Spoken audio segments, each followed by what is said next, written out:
Thank you for zooming in. Um, we are recording this, so it will be up on the 350 Brooklyn website.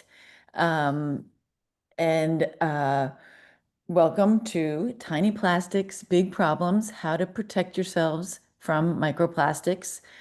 This forum's hosted by 350 Brooklyn, which, if you are not familiar with, is a climate crisis organization working in constant motion to counter the climate crisis locally. We have about 8 work groups that range from art ideas and events to the legislation committee. Uh, Please take a look at our website. I'll put it in the chat. If anything strikes a chord with you, please join us. I have personally found that 350 Brooklyn is a great source of inspiration, support, and hope. And yeah, I'll put that right now in the chat. Uh, but this talk is also part of 350 Brooklyn's Plastic Free July campaign, which we're about midway through. Um, and it's never too late to join the Plastic Free July challenge, as long as it's still July, which it is. I'll put that link in the chat as well.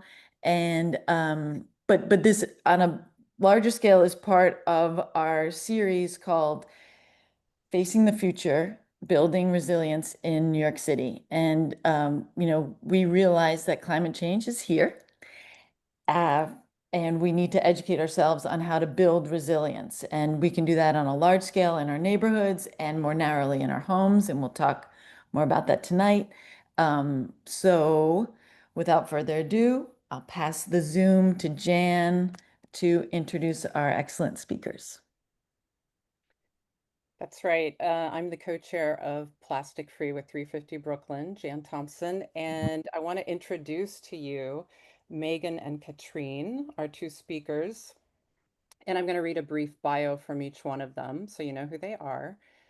So Megan Wolff, PhD, is the executive director of PSNAP, a network of physicians and scientists who speak, write, and testify on plastics and human health.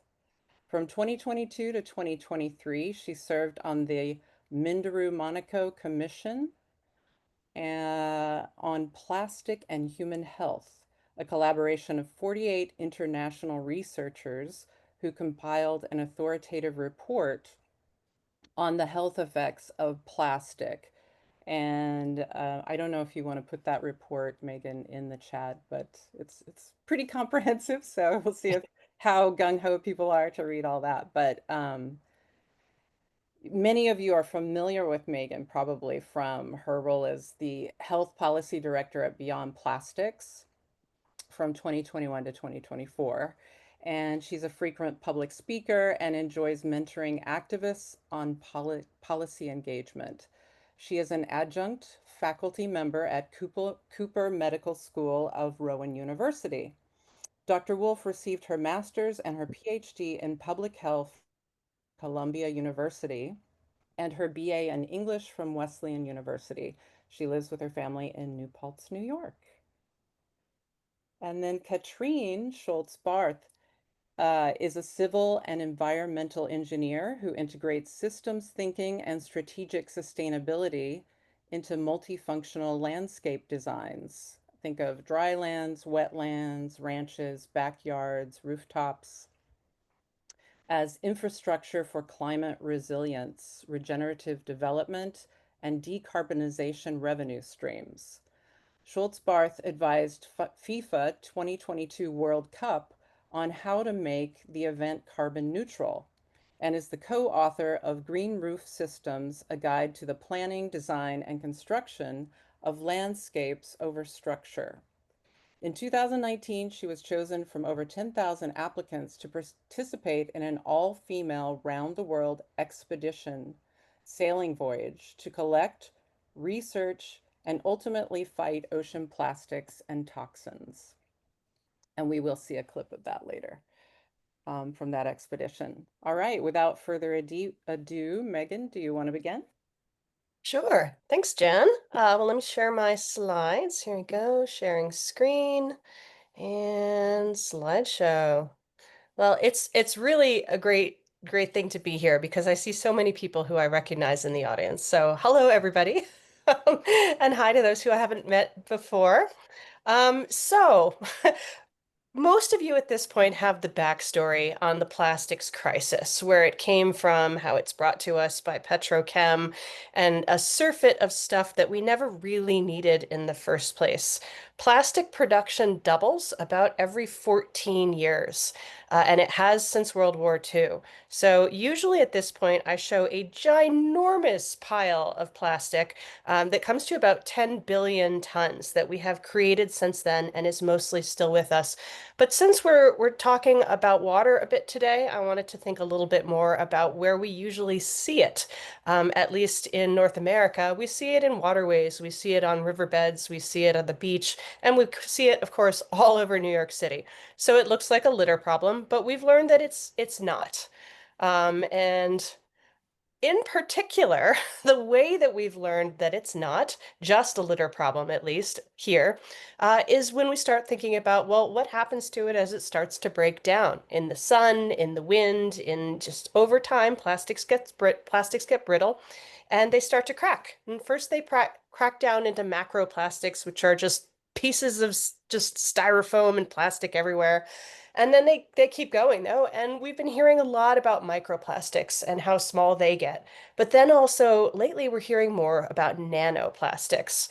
And this is where public health and medicine are starting to get very interested because of course we've heard so much about microplastics in the human body, and people are saying, well, what does it mean?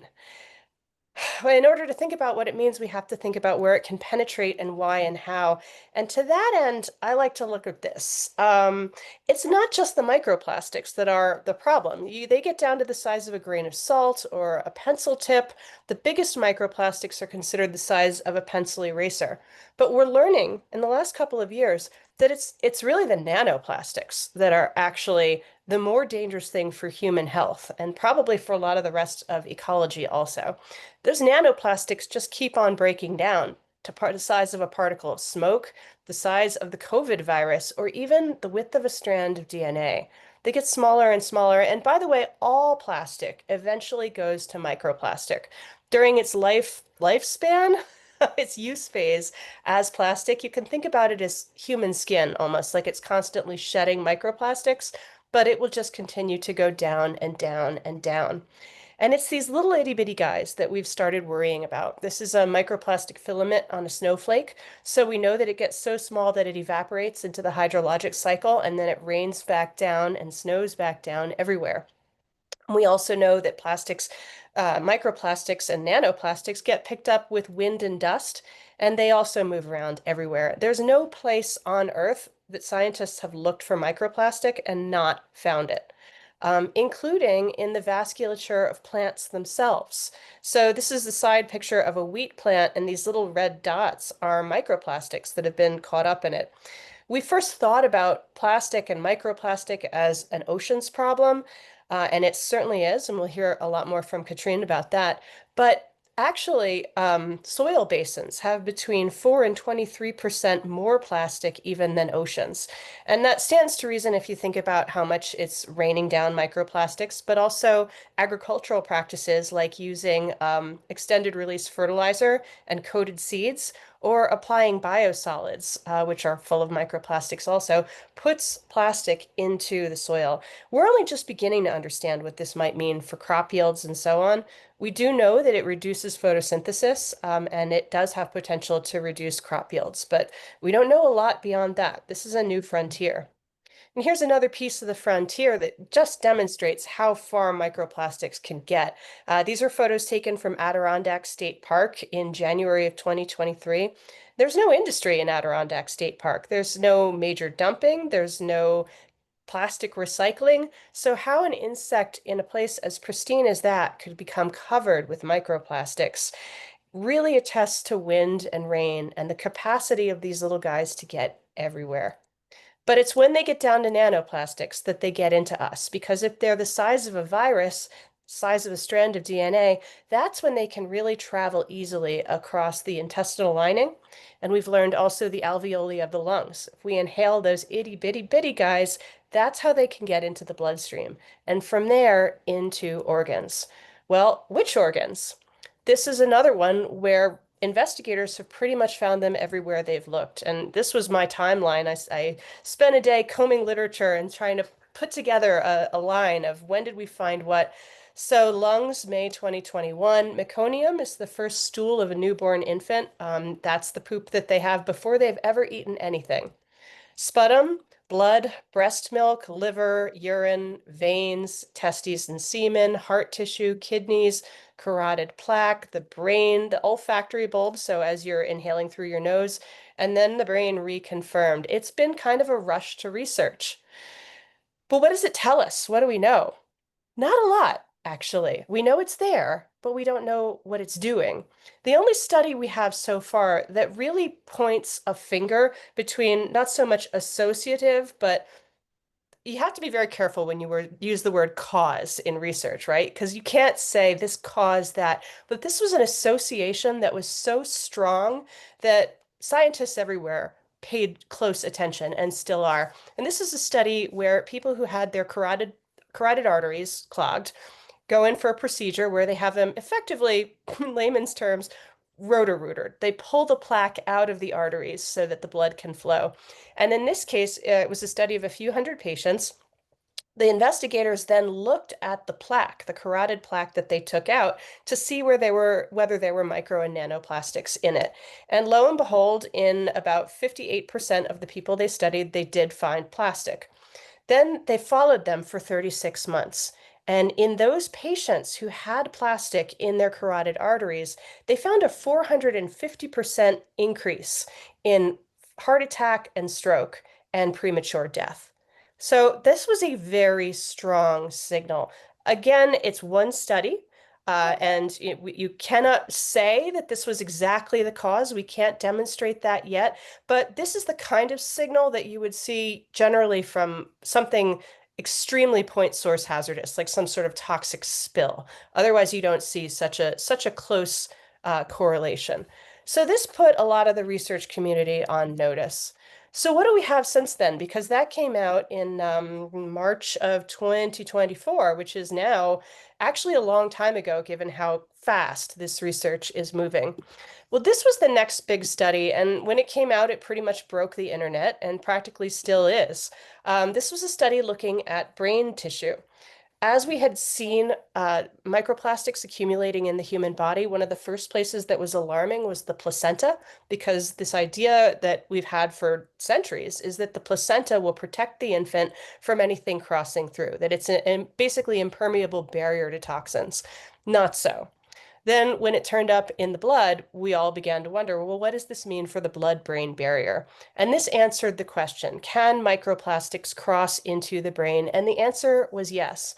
And not only was the answer yes, but it was an emphatic yes.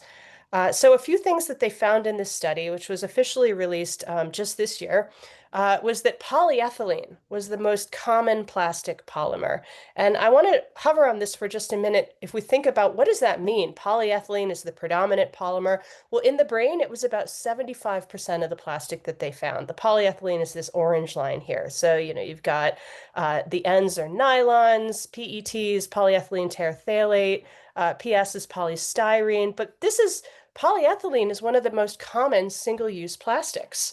It's out there. Oh, it's in here. It's very common in our environment and very, very commonly used for humans. They say that humans have universal plastic exposure, and our exposure is much higher than animals because we eat off of so many plastic things and live in and inhabit plastics in so many ways. So, okay, here are what those polyethylene items could be: plastic bottles, HDPE, which is detergent containers and so on, low density polyethylene, which is going to be bags, food containers, disposable packaging. So that's where we're seeing it. Other details that they found that micro and nanoplastics were selectively accumulated into the brain, meaning there were more there than in the other organs that they studied, which were the liver and kidney. Why is that the case? Well, it may be because a lot of micro and nanoplastics are what's called lipophilic. Because of their chemical content, they're attracted to fat. They're fat soluble. So they I told dissolve you more before, so easily. I didn't have to talk to you during. I just said it's just a garnish for you and me. That's all I said. You Don't be mad, but you would hate it if I interrupted you. We got somebody who needs to mute out there. Anyway, so yeah, they're selectively taken into the human brain because brain tissue is extremely fatty. The only thing fattier than brain is actually adipose itself, fat. But this also may explain why they found so much in the artery study because arterial plaque is fatty also. So it's attracted there. They found that the brains of people who had a history of Alzheimer's or dementia had 5 to 10 times more plastic than healthy decedents, healthy people who had passed. That was very interesting. We don't know which side the horse and the cart are on. Is there more plastic there because of the damage that you're going to see in Alzheimer's and dementia, or did it cause it? We don't know yet. We only know that there's an association. And the last one, this has really gotten me. They found that the concentration of plastic increased 50 in the last 8 years among the people that they studied. They looked at the brains of people who had died in 2016 and 2024, and they found a 50% increase between those years. That is really striking. So what did they make of that? Well, here's the increase. You see it in the liver. So this is the first group, and this is the second group, 2016, 2024. There it is in the kidneys also. Kidneys are a little bit better at excreting things, so you didn't see quite such a jump. But in the brains, we see it too.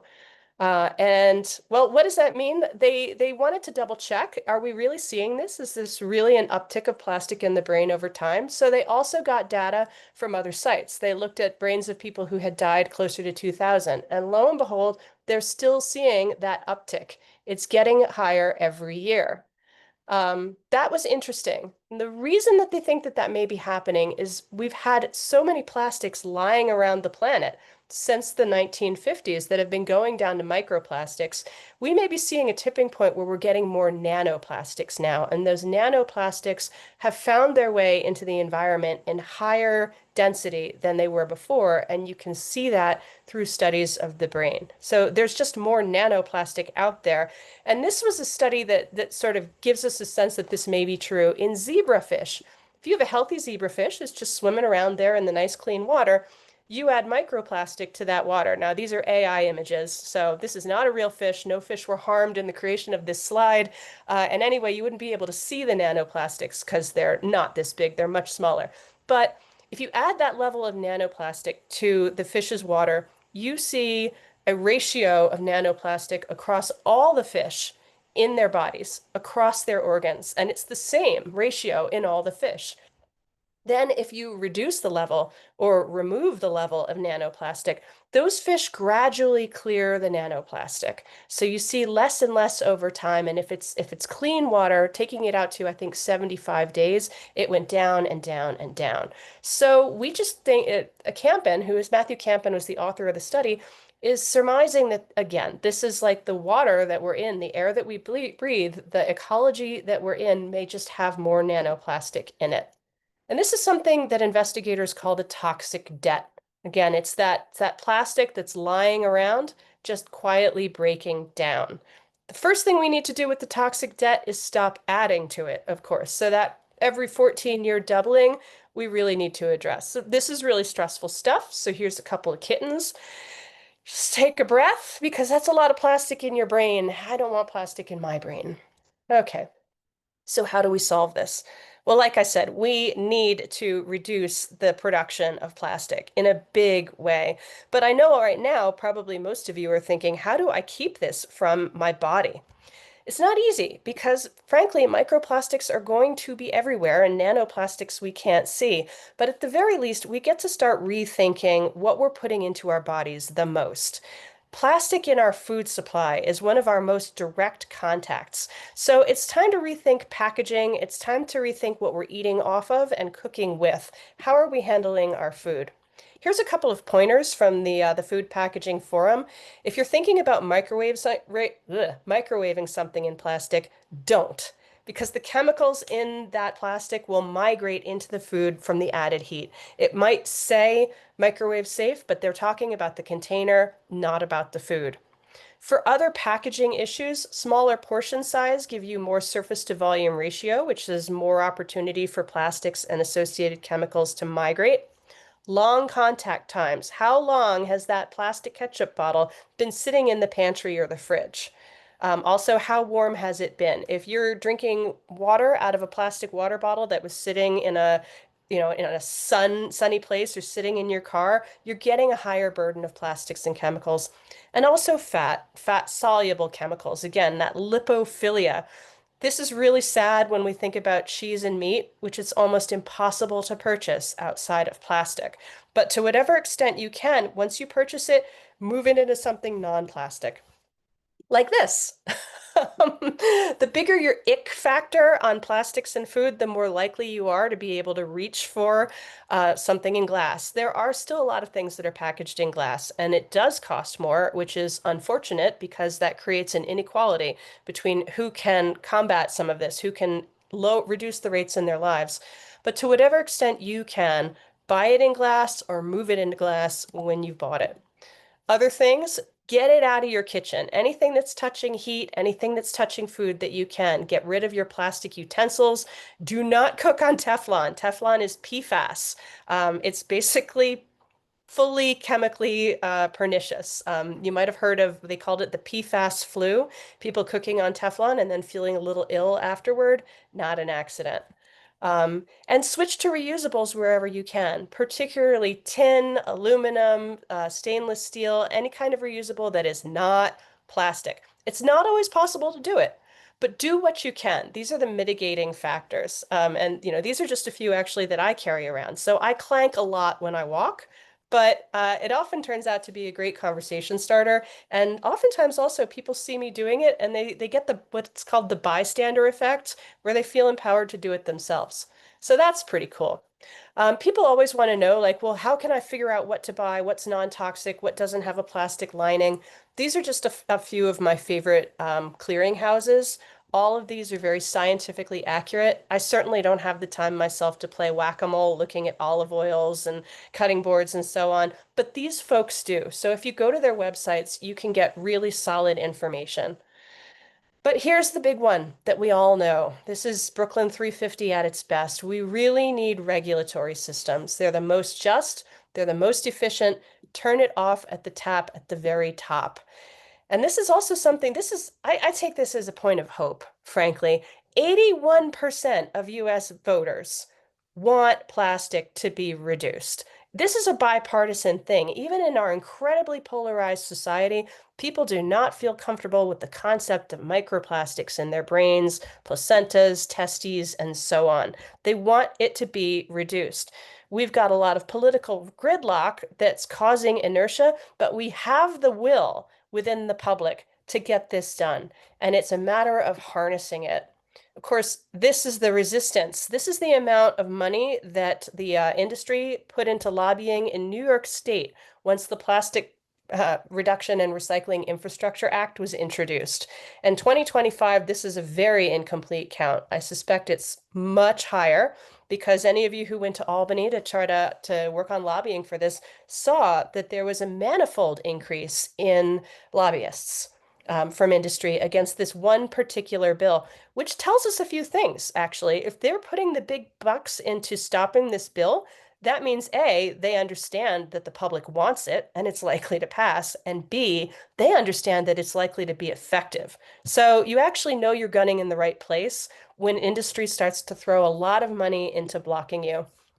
This particular session, as many of you know, we were unsuccessful and this was not an accident. This was not random. What happened here was Assemblymember Heastie refused to bring it to the floor. So it stopped on him. Why did he refuse? Well, apparently, and this comes from Alexis Goldsmith, who we all know is our chief organizer on this, a cohort of 14 assembly members told him on the last day of session that they'd rather it just didn't go to a vote, even though they said they would vote yes. That's an indicator that lobbyists got to them. They were going to have to break their promise either to their constituents or to their lobbyists, and they didn't want to have to demonstrate doing it. So he still let them off the hook by not bringing it to a vote. So what are we going to do next? We're going to bring it to a vote. This thing is still in play. It's been through all the committees. If and when this passes, it will be the strongest legislation regulating plastic and single-use plastic in the world.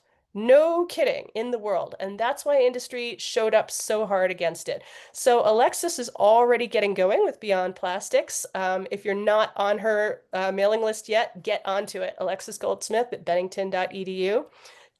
There's going to be a great in-person meeting in September, free busing from New York City. I think Susan will give you a couple more details on this later, but this is our shining ray of hope. We are not done. We are not giving up on ourselves because that's what they want. We're not going to do it. Don't let them take away your hope. So thank you for being such a great audience on this. I'll stop my share and we'll move over to the fun part, which is sailing with Katrin.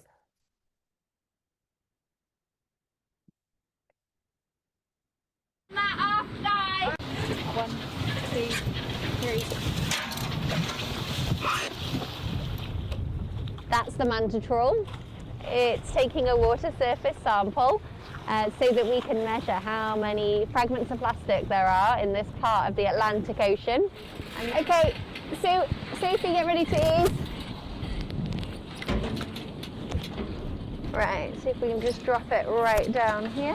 One of the things that's mind-blowing is that you look out on the ocean and it seems pristine, and you put the trawl in and you pick up all of those small things and you realize how all over the plastic actually really is. Still blows my mind every single time it brings them up. Yeah, ready? We found 70 pieces of plastic. 70? 70. It was shocking because I didn't expect that we can see a lot of fibers, like microfibers, in the middle of Atlantic, like far away from even the gyres or the coastline. So it's really alarming. The first sample that we pulled up, about 800 miles away from the Azores, actually had nearly 100 fragments of plastic in it, which really shocked me. So the fact that we're already finding that many so far out from the gyre is really interesting, and going to be interesting to also compare it with the historical data that we have of that region. So we were dropping the manta trawls really randomly. I don't know how else to describe dropping the manta trawl on some point in the middle of Atlantic Ocean. And every time we dropped it, we pulled out some plastic. There is much more to learn, definitely.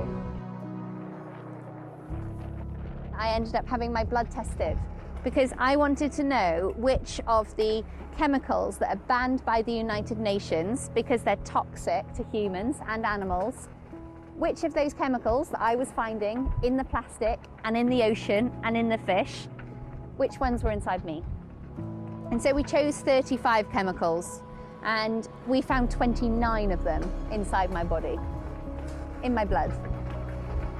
And this was a massive shift for me. I was so shocked by that result. I then obviously started doing research into what impact those 29 chemicals might actually have on my body. Now, some of them are carcinogens that lead to cancer, but most of them are endocrine disruptors, which means they block the important chemical messages, the hormones, that are coming from our brain to tell our organs at different times what they should be doing. And so if you block those hormones, then of course the systems inside your body stop working. And times when hormones are particularly important are through puberty and through pregnancy. I just thought, wow, this is actually quite a female-focused issue. And that was the moment when X-Expedition began. Now we are 5 years on, and we've done 11 of these voyages in different parts of the world, and now, obviously, as you know, scaling it up big time.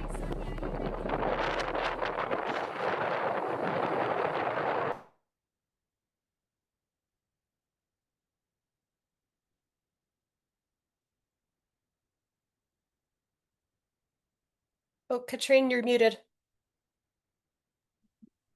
All right. Well, thank you so much, everybody, for joining and for being here. Good evening, good afternoon, everybody. Thank you also, 350 Brooklyn, for organizing the event. And thank you, Megan, for your insightful summary. Somewhat scary. One could think we're doomed. And I would like to, in addition to the expedition results, would like to add a few more hopeful notes. As an eternal optimist and sustainability professional, my work really focuses on the design stage to shift our thinking from the linear and often back-end focus to a more front-loaded circular approach, right? Of making things edible, either to us or to microorganisms in soil or in water, to eliminate waste altogether, and to shift from our perception of a hopeless, helpless individual to actual actor in the driving seat. And so I'm a very practical, hands-on doer, and I'm super excited about the opportunities in front of us, using innovation and entrepreneurship to invent, create, and support what's already happening. And in some ways, Megan also referred to it. I get really excited about new plant-based materials like bioplastics.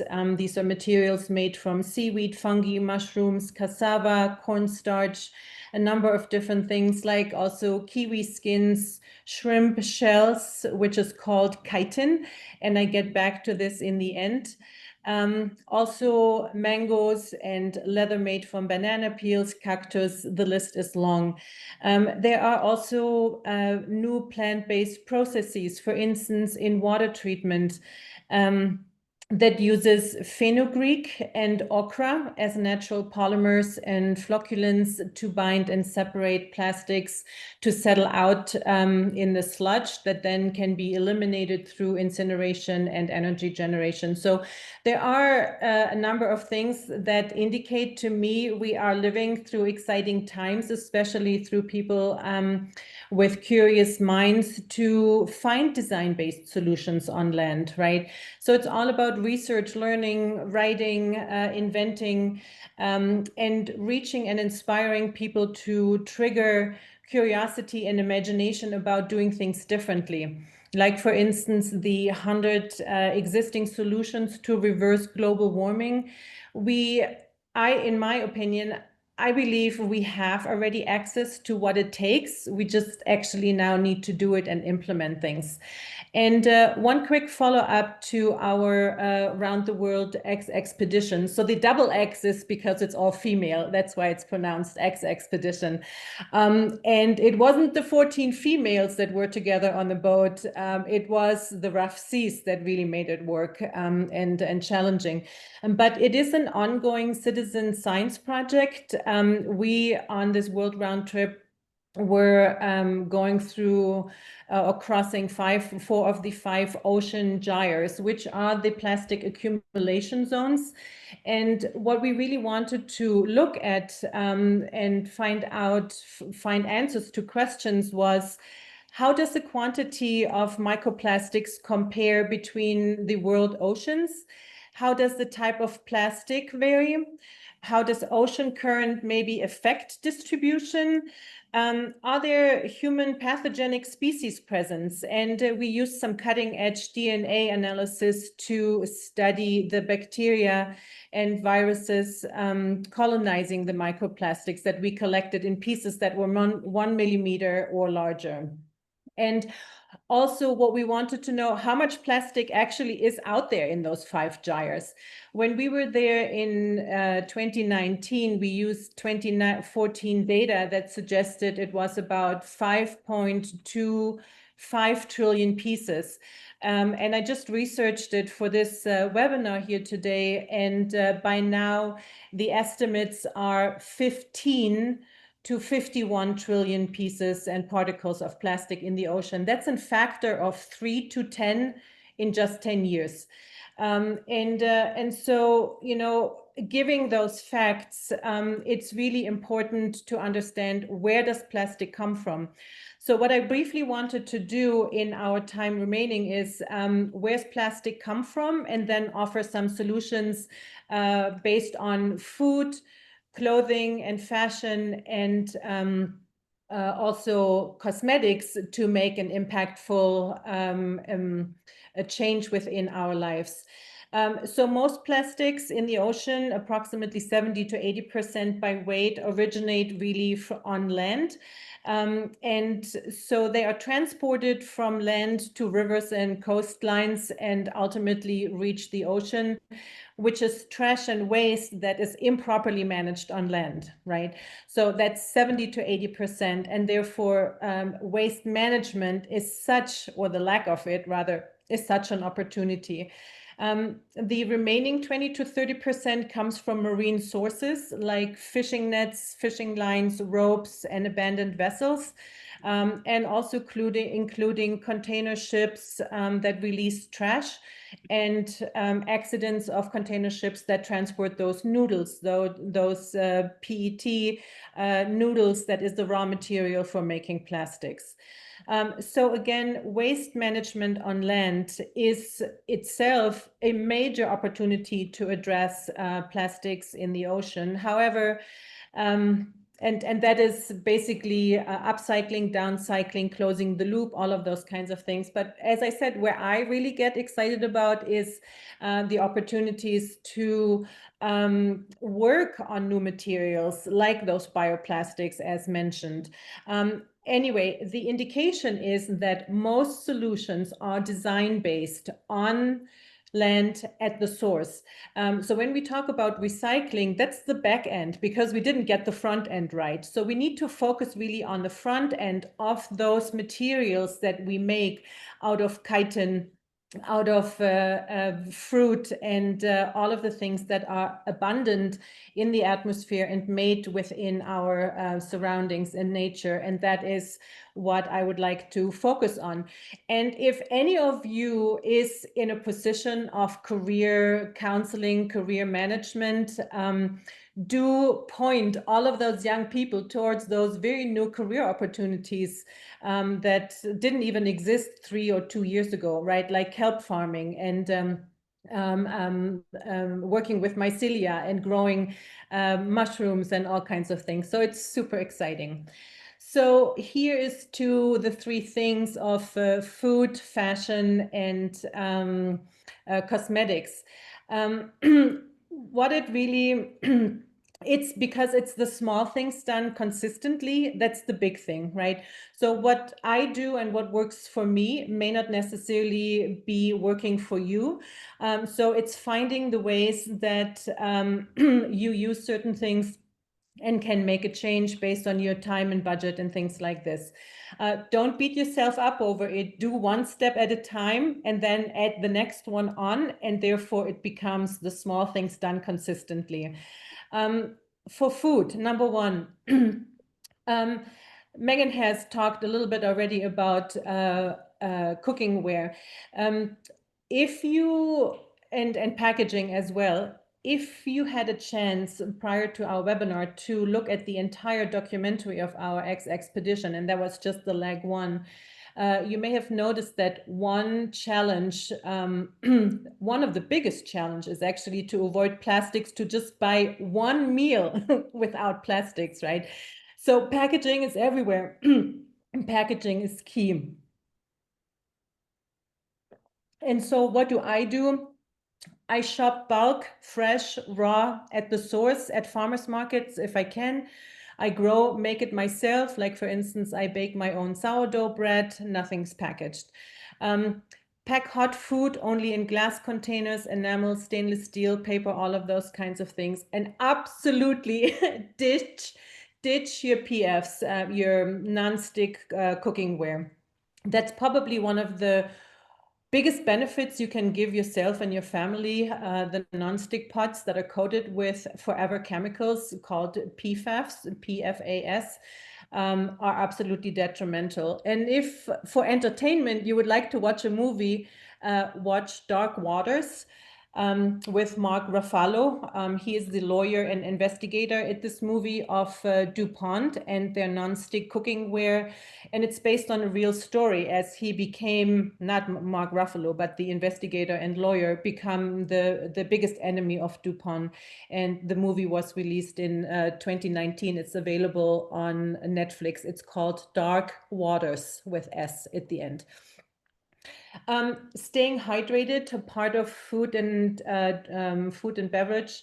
Staying hydrated is one of the big five of health and well-being. So what I do, I drink 1/2 to 1 liter of water before each meal, which helps me to eliminate any carrying around any water bottle. I hate it. I have small bags. I don't like it. I don't want to clunk. And if I'm out hiking and doing activities where I need water, I have a stainless steel water bottle. Party supplies. Very easy, as Megan mentioned, ditch the plastic and switch to paper and a bamboo or wooden cutlery, no problem at all.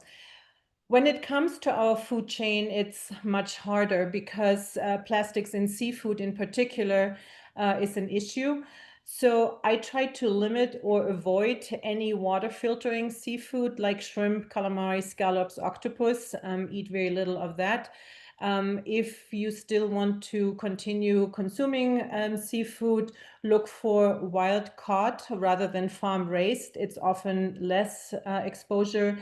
And if you didn't know, everything canned is wild caught. So if you have any canned fish, it's wild caught and processed right on the boat. In follow-up to food itself, you need to do dishwashing. Dishwasher pots and laundry sheets are made with or wrapped in petroleum-based plastics called polyvinyl alcohol, or also referred to PVA or PVOH. This is plastic. It is designed to dissolve, but it's not disappearing. It ends up as mini microplastics in the ocean. So if you can avoid it, ditch it. And be mindful of coffee capsules, sanitary items, all of those kinds of things. And read the label in general for avoiding toxins, not just fossil fuel-based toxins, but toxins that come through food additives. And we can definitely share a list afterwards. And everybody makes compromises, like myself too. I still use Ziploc bags, for instance. I have switched to silicone for spatulas and covers in lieu of plastic wrap.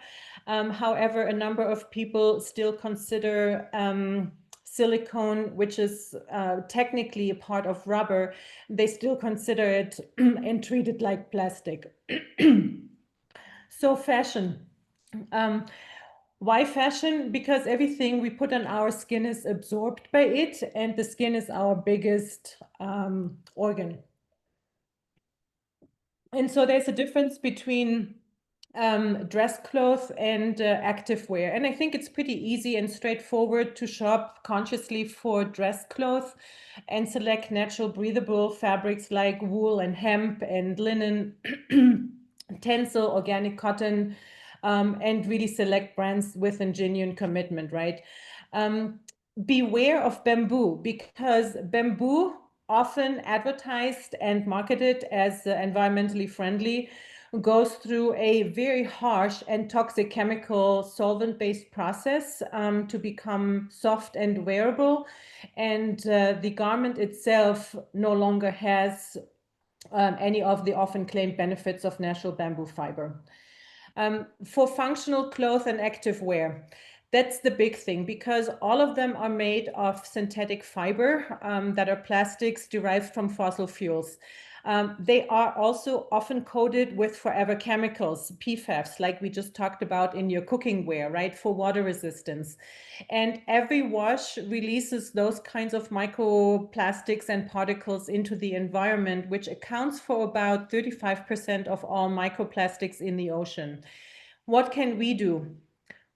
Wash less, wash cold. because it's less abrasion and sheds less, and therefore reduces the load of plastics into the ocean.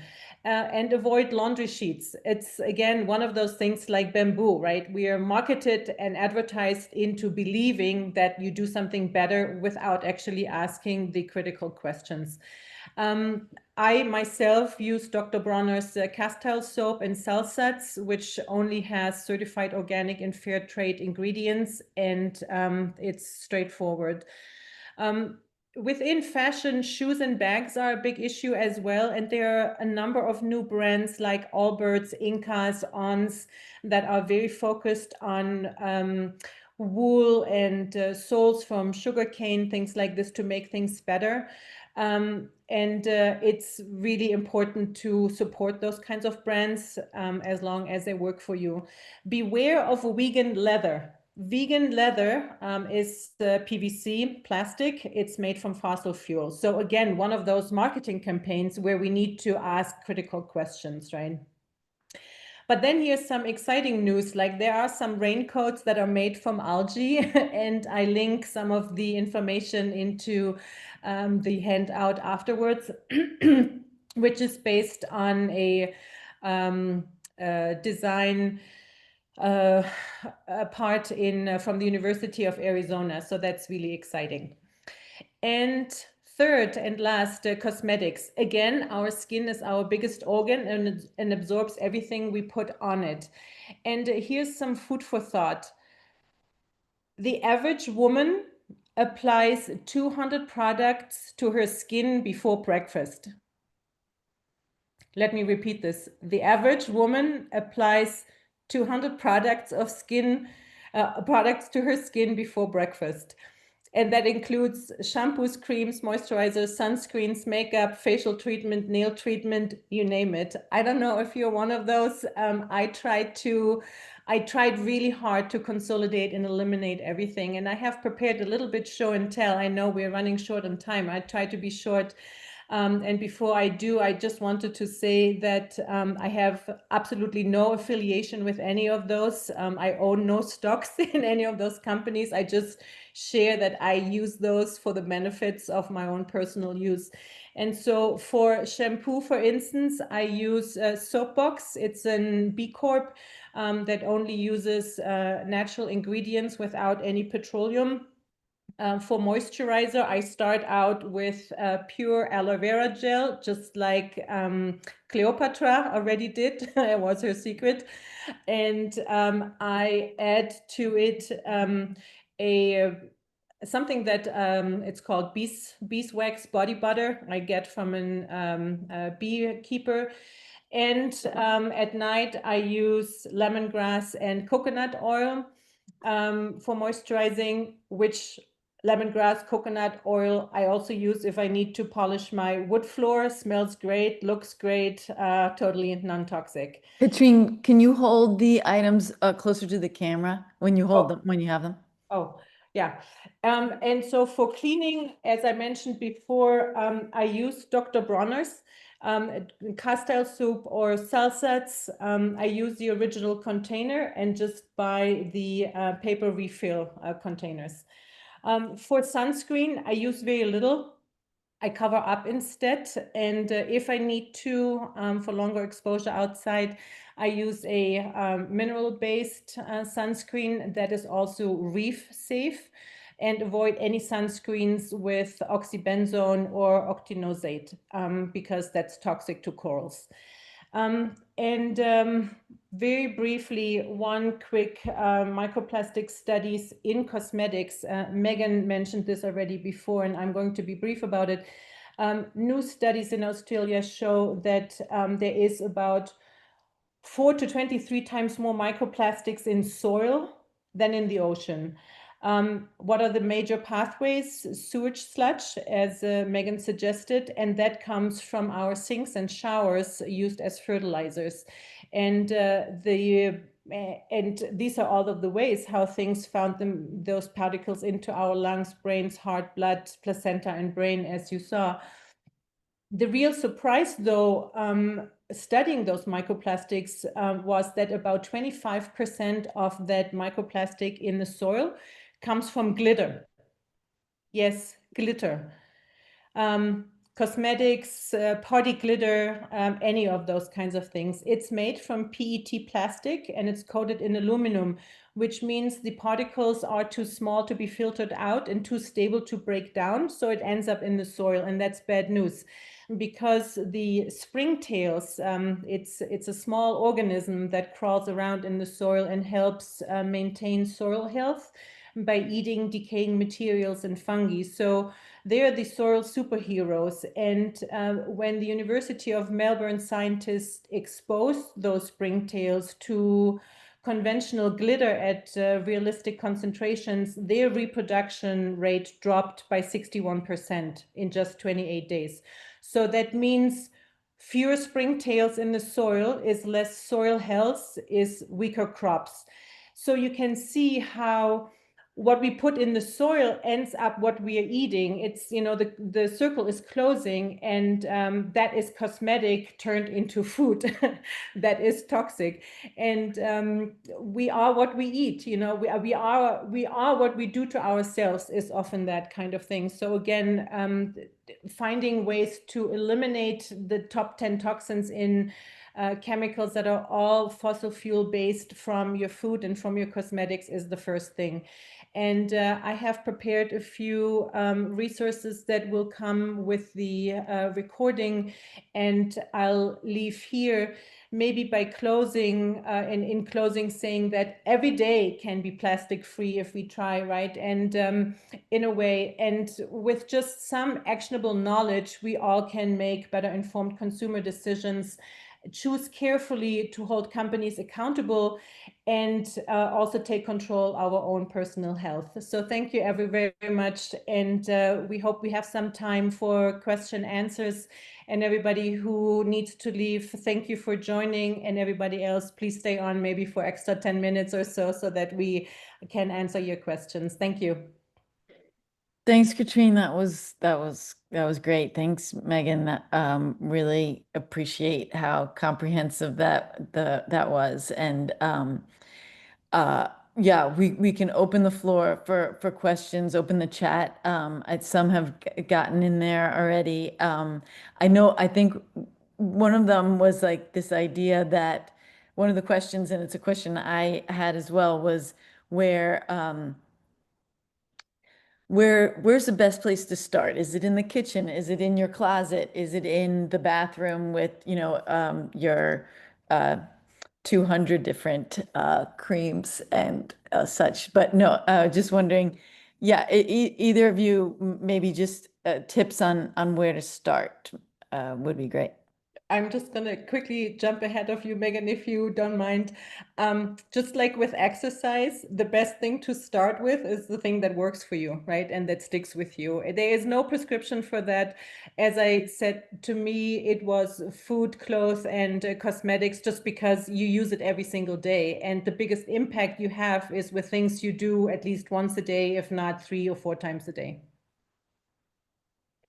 Yeah, I'm with Katrin on that. I went after food stuff first because I don't use a lot of cosmetics, as you can see. And that's not a bragging point. I'm just really lazy. But the food stuff was low-hanging fruit in my house. And also I had like this repulsion once I started to understand the chemical migration, what those chemicals are and what they can do. I just didn't want them anywhere near my food. But it's taken a long time to integrate things and to change those habits. Like I'm lucky in that I have some friends who are ahead of me with things like carrying tiffins. And so, like, if I go out to eat with my friend Iris and I didn't bring my tiffin, like, she'll get on my case. That's useful. But, it has to do with just getting into the habits and taking it kind of one at a time. Don't try to do it all at once. Pick one thing, get good at it, and then pick another thing. That's right. Add to it. In tandem with that question, is the idea of, is there any advice on getting rid of all of your Teflon pans or all these different plastic items that you want to get out of your house, but a good way to get rid of that responsibly Yeah. That's a good question too. I get it a lot. Unfortunately, the best way to get rid of it responsibly is the landfill, hoping that it will actually be in a landfill and not get burned, not get incinerated. I know that makes a lot of people uncomfortable because, oh, well, now I just dumped out a bunch of plastic stuff and now I'm buying more stuff. That's not solving anything. So I think about, what are you trying to solve for? Are you trying to solve for your health? In which case, just discard the Tupperware, just discard it and start over. Are you more concerned with ecology and just there being waste and garbage? If ecology comes ahead for you, and it might, then hang on to your things until they wear out and replace them at that point.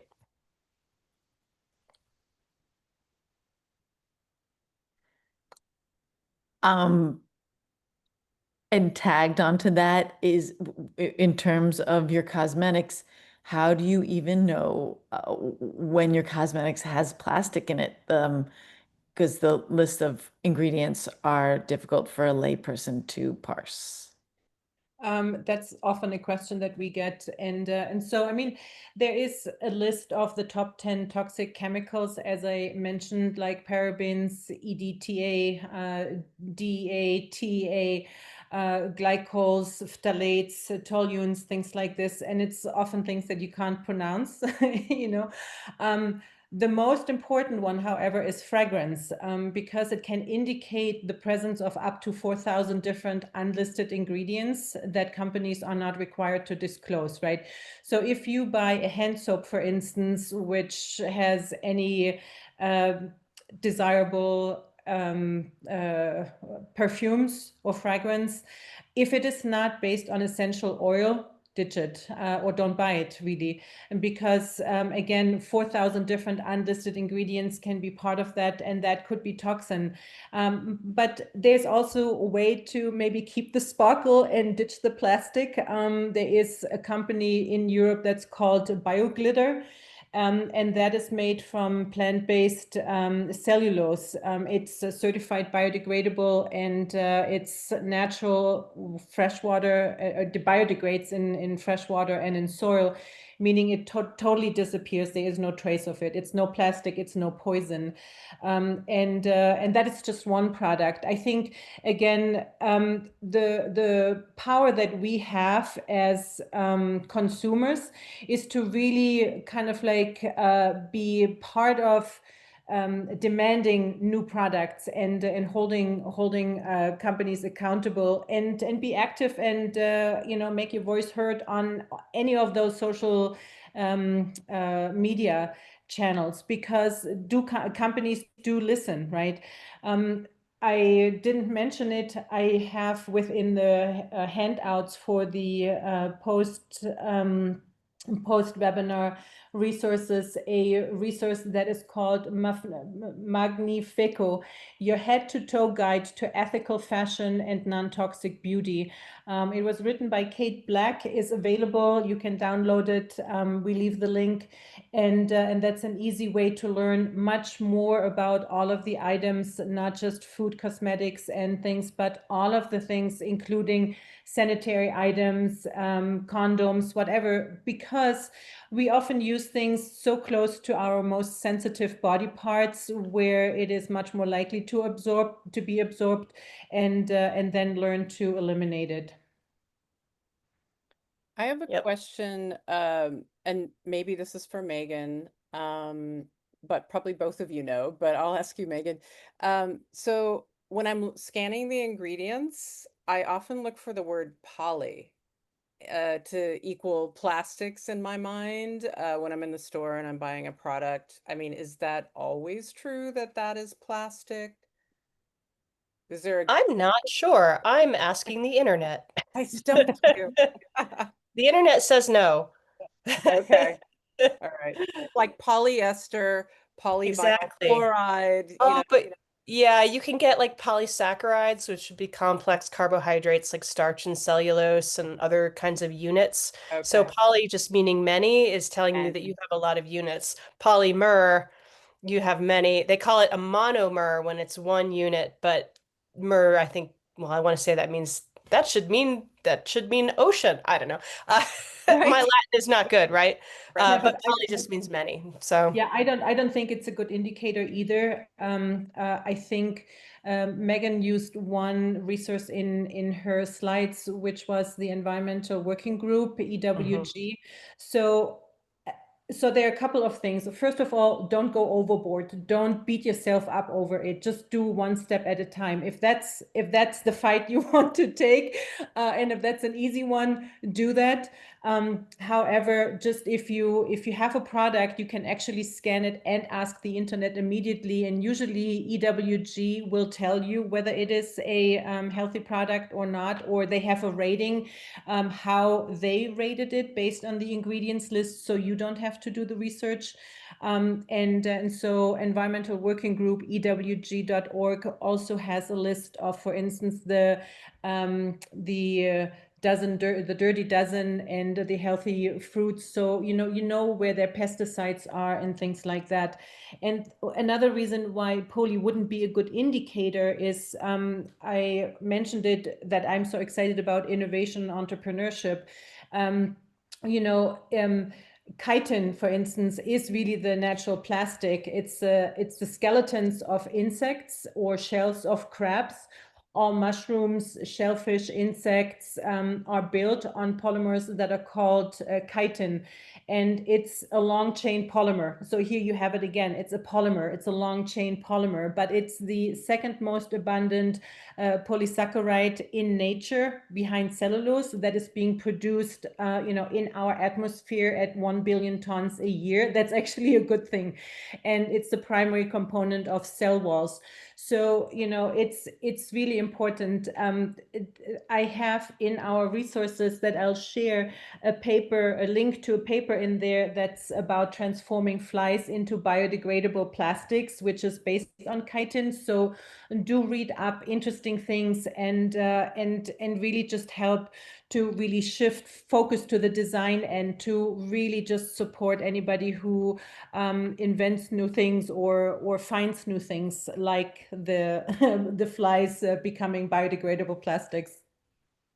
Great. I'm seeing lots of interesting things in the chat. Like Stephanie said, there's an app called Beat the Microbead, which maybe you can download and take it to the store and scan the ingredients there. That might help identify some of the plastics in the ingredients.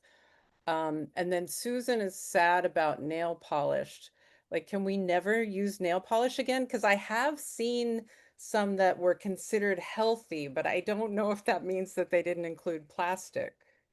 Well, I also use plant-based nail polish. What I don't do is gel nails, right? Any of those kinds of like acetone.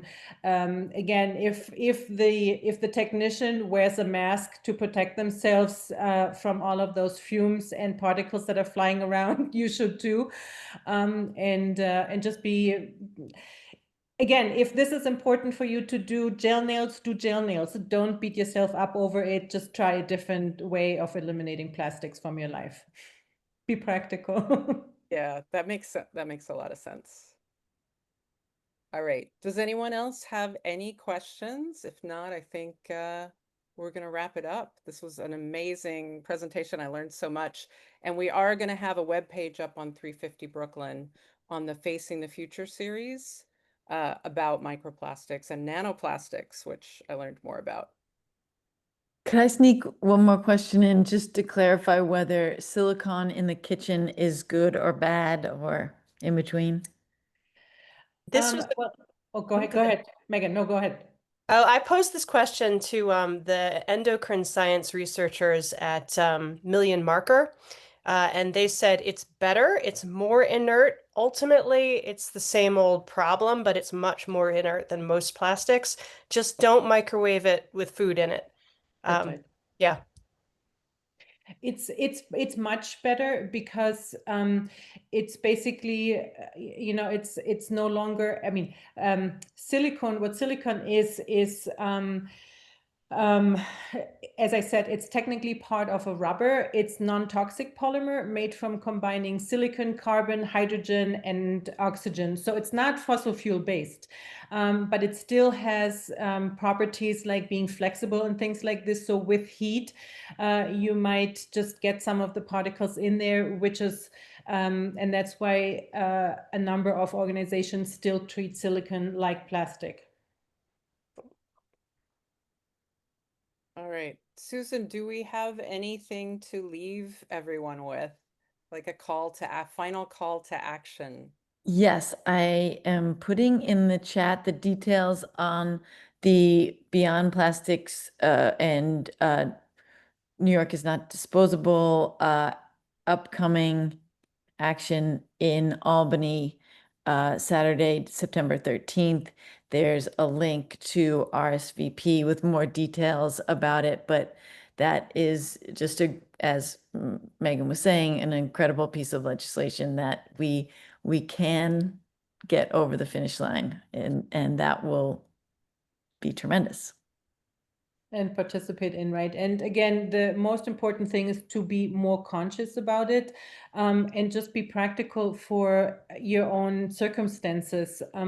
The more questions we ask, the better we get, and you know, the more you repeat or hear things being repeated, the more you learn, and it becomes more doable for yourself. And the more we support design solutions and less on the back end, that will help with all of our mindset shifts too.